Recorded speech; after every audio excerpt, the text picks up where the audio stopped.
भयमुक्त शिर्डी मतदारसंघासाठी राजेंद्र पिपाडाच आमदार व्हावेत ही सर्वसामान्य जनतेची इच्छा असून मी राधाकृष्ण विखेंचा पराभव करणार असल्याचं अपक्ष उमेदवार डॉ राजेंद्र पिपाडांनी ठामपणे सांगितलं आहे।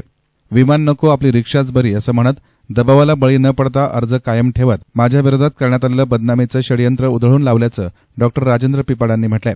माझा 30 ते 35 वर्षांचा प्रामाणिक संघर्ष जनतेला माहिती असून मला मॅनेज करण्याची कुणाची हिंमत नसल्याचं देखील त्यांनी सांगितलं। सर्वात प्रथम बऱ्याच लोकांना असं वाटलं की आमच्या विरोधकांनी अशी चर्चा सुरू केली होती की राजेंद्र पिपाडांना मुंबईला विमान घ्यायला आलं आणि आता ते अर्ज मागे घेणार आहेत।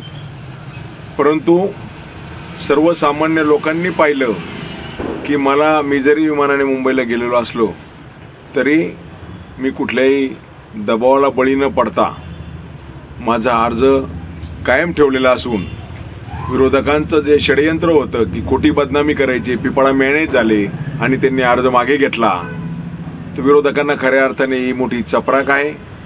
मी गेल्या 30-35 वर्षाच्या राजकीय जीवनामध्ये सर्वसामान्य लोकांना विश्वास आहे की राजेंद्र पिपाडा हे प्रामाणिकपणे संघर्ष करतात, कुणालाही कधी मॅनेज करण्याची हिंमत कुणाची त्यांची झालेली नाही आणि ही जी बदनामी करायचा प्रयत्न होता त्याला खऱ्या अर्थाने चपराक बसलेली आहे। आणि मला जे चिन्ह मिळालेलं आहे ते ऑटो रिक्षा हे चिन्ह आहे। तर सर्वसामान्य माणसं, मी जो संवाद दौरा त्या ठिकाणी करतोय, सर्वसामान्य माणसं माझ्याबरोबर आहे। या मतदारसंघामध्ये परिवर्तन करण्याची मानसिकता जनतेची त्या ठिकाणी आहे, कारण लोकांना बदल त्या ठिकाणी हवा आहे। 60-60, 70-70 वर्षामध्ये सगळे प्रश्न तसेच प्रलंबित आहे। सध्या मी शेतकऱ्यांशी जे बोलतोय, शेतकरी वर्ग सांगतो की दुधाला कुठलाही फार कमी भाव त्या ठिकाणी मिळतोय, किमान 45 रुपये लिटर दुधाला भाव मिळावा अशी अपेक्षा शेतकऱ्यांची त्या ठिकाणी आहे। लोक म्हणतात की आम्हाला 45 रुपये भाव द्या, आम्हाला अनुदान नाही मिळालं तरी चालेल, कारण सध्या लोकांना त्यांची गाया असतील, जनावरं सांभाळणं सुद्धा त्या ठिकाणी अत्यंत अवघड झालेलं आहे आणि त्यामुळे लोकांमध्ये प्रचंड प्रमाणात संतापाची भावना आहे। या गणेश परिसरामध्ये गोदावरी कॅनलचं रुंदीकरण झालं नाही, त्यामुळे लोक नाराज आहेत। चारीसारखे त्या ठिकाणी कॅनॉल झालेले आहे, त्यामुळे लोकांच्या शेतीला पाणी वेळेवर मिळत नाही। आपण जर त्या ठिकाणी पाहिला, बेरोजगारांचा फार मोठा प्रश्न त्या ठिकाणी आहे। आमच्या जिराज भागातल्या मुलांना त्या ठिकाणी कुणी मुली द्यायला तयार नाही, इतकी भीषण अवस्था त्या ठिकाणी आहे। कारण लोक त्या ठिकाणी पाहतात की अजूनही निळवंडेचं पाणी 55 वर्ष झाले, परंतु निळवंडेचं पाणी अजून मिळू शकलेलं नाही। वेगवेगळ्या ठिकाणी वेगवेगळे लोक सांगतात की निळवंडेचं पाणी आलं, अहो अजून चाऱ्याच झालेला नाही। त्या ठिकाणी पाणी कसं येईल शेतात? शेतकऱ्यांच्या शेतात पाणी न येता लोक मात्र त्या पाण्याचे पूजन करतात की ज्यांनी 50-55 वर्ष निळवंडेच्या कालव्याला त्या ठिकाणी विरोध केला ते लोक आता पूजन करायचं नाटक करतायत। परंतु शेतकरी वर्ग फार सुज्ञ आहे, समजदार आहे, त्यांना माहिती अजून आपली फसवणूक ते करतायत। अजून आमच्या शेतातही पाणी नाही आलं आणि घोषणा मात्र मोठ्या मोठ्या त्या ठिकाणी करतात। म्हणून असंख्य प्रश्न त्या ठिकाणी आहे। हा शिर्डी ते नगर रस्ता, एका कुटुंबात सर्व सत्ता, केंद्राचे मंत्रीपद असेल, राज्याचं मंत्रीपद असेल, खासदारकी, आमदारकी, जिल्हा परिषद अध्यक्षपद, साखर कारखाने, सगळी सत्ता एका घरात असताना तुम्ही साधा शिर्डी ते नगर रस्ता त्या ठिकाणी करू शकत नाही। शिर्डीला जे साई भक्त दर्शनाला वेगवेगळ्या राज्यातून येतात त्या साई भक्तांमध्ये नाराजी आहे। महाराष्ट्राबद्दल एक चुकीचा संदेश जातोय की बाबांच्या आहे नगरीजवळ काय रस्त्याचे हाल त्या ठिकाणी आहे। हजारो लोकांचे बळी त्या ठिकाणी गेले, परंतु तुम्ही रस्ता त्या ठिकाणी करू शकले नाही। म्हणजे तुम्ही काय विकास केला एवढ्या दिवसात?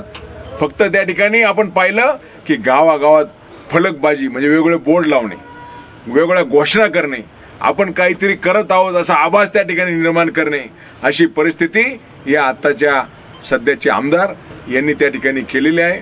म्हणून सध्याच्या आमदारावर सर्वसामान्य जनतेची प्रचंड त्या ठिकाणी नाराजी आहे। शिर्डी संस्थांचे कामगार त्यांना परमनंट होण्याकरता 22 वर्षे लागले। मी त्याच्यासाठी पाठपुरावा केला आणि त्यानंतर 598 कामगार आता कायम झाले। पुढील कामगारांचा सुद्धा प्रश्न त्या ठिकाणी प्रलंबित आहे। त्यातील 22 कामगार जे आहेत त्यांना अद्यापपर्यंत परमनंट केलेलं नाही। मी ते सुद्धा पाठपुरावा करून त्यांना कायम करून घेणार आहे।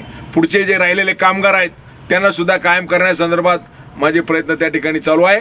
पुढच्या कामगारांसाठी मी यापुढे सुद्धा निश्चितपणे लढा देणार आहे.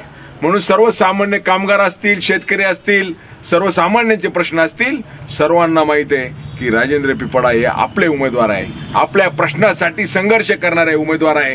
ही लोकांची भावना त्या ठिकाणी आहे. म्हणून सर्वांना वाटतं की राजेंद्र पिपळा आमदार झाले पाहिजे, तरच आपले त्या ठिकाणी प्रश्न सुटतील, शिर्डी मतदारसंघाचा चेहरा मोहरा बदलला जाईल, ही भावना लोकांमध्ये आहे. साधा साईबाबा संस्थांचं जे हॉस्पिटल आहे आपण त्या ठिकाणी सगळा बोजवारा उडालेला आहे. साधा सोनोग्राफीला त्या ठिकाणी मशिनरी असून डॉक्टर त्या ठिकाणी नाही. आपण पाहतो त्या ठिकाणी म्हणजे लोक त्या ठिकाणी जमीन द्यायला तयार होते, परंतु आमचं हॉस्पिटल चाललं पाहिजे, साईबाबांचं हॉस्पिटल बंद पाडलं पाहिजे, ही भावना या स्थानिक नेत्यांची त्या ठिकाणी आहे. म्हणून बाबांच्या नगरीतलं हॉस्पिटल सुद्धा मोठं होऊ शकलेलं नाही. आपण त्या ठिकाणी पाहिलं की कॅन्सरचे पेशंट असतील, त्यांना बाहेर न्यावं लागतं, बेड नाही म्हणून रोज त्या ठिकाणी फोन येतात, लोकांना त्या ठिकाणी सांगतात की आमच्याकडे जागा शिल्लक नाही. म्हणजे बाबांच्या हॉस्पिटलमध्ये इतकी दयनीय परिस्थिती त्या ठिकाणी आहे. म्हणून लोकांमध्ये, सर्वसामान्य लोकांमध्ये संतापाची भावना त्या ठिकाणी आहे. असंख्य प्रश्न आहे. मी तुम्हाला सांगतो, शेतीमालाला भाव मिळाला पाहिजे, हमी भाव मिळाला पाहिजे, ही भावना शेतकऱ्यांची आहे. आणि म्हणून मी वेगवेगळ्या ठिकाणी काल मी शिर्डीच्या बाजारामध्ये त्या ठिकाणी फिरलो. तिथे शेतकरी लोक आपला भाजीपाला घ्यायला, विकायला त्या ठिकाणी आलेले होते. आज मी लोणीच्या बाजारात सर्वसामान्य शेतकऱ्यांना त्या ठिकाणी भेटलो, ग्राहकांना भेटलो. लोक प्रचंड नाराज त्या ठिकाणी आहे. आणि सर्व शेतकरी लोक या ठिकाणी शिर्डी मतदारसंघातला आमदार त्या ठिकाणी बदल करायच्या मानसिकतेत लोक आहे.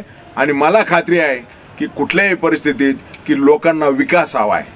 लोकांना विकास हवा असल्यामुळे लोक त्या ठिकाणी, लोकांना माहिती आहे की राजेंद्र पिपळा हेच विकास करू शकतील आणि शिर्डी मतदारसंघाचा चेहरा मोहरा बदलण्याची ताकद त्यांच्यामध्ये आहे, ही लोकांना खात्री आहे. आणि दुसरा प्रश्न म्हणजे शिर्डी मतदारसंघात सर्वसामान्य माणसं जे दहशतीखाली आहे, भयमुक्त शिर्डी मतदारसंघ जर हवा असेल तर राजेंद्र पिपळा आमदार झाले पाहिजे, ही सर्वसामान्य जनतेची भावना आहे. त्यामुळे मला निश्चित विश्वास आहे की कुठल्याही परिस्थितीत शिर्डी मतदारसंघात मी मंत्री राधाकृष्ण विखेंचा पराभव करून आमदार झाल्याशिवाय राहणार नाही, एवढी खात्री मला या निमित्ताने आहे.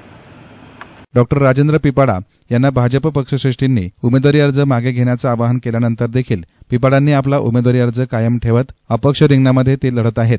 त्यांना निवडणूक आयोगाकडून ऑटो रिक्षा ही निशाणी भेटली असल्यानं त्यांनी ऑटो रिक्षामध्ये बसून आता प्रचाराला सुरुवात केल्याचं दिसून येतंय.